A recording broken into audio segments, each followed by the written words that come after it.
খাই নাই। এই বিষয়ে কাইন্ডলি ভাইজান একটু বলেন। হ্যাঁ ভাই, একটা মিনিট।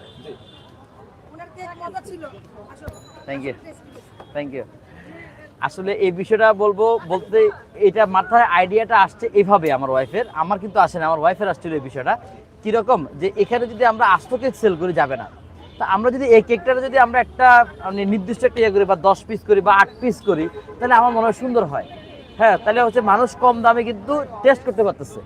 যেখানে হচ্ছে কি আগে কোনো অকেশন ছাড়া এটা খাওয়ার ইয়া ছিল না, সেটা আমরা হচ্ছে কি এখানে যে ঘুরতে আসে বাচ্চাদের কিন্তু এই কেকটা পছন্দ অনেক।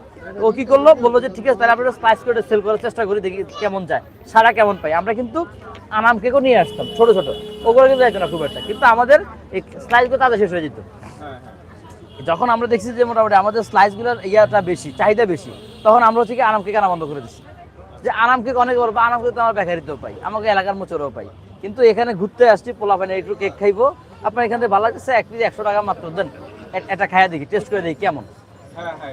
এই ইউনিক আইডিয়া থেকেই কিন্তু আজকে এখন দেখেন বাংলাদেশ সব জায়গায়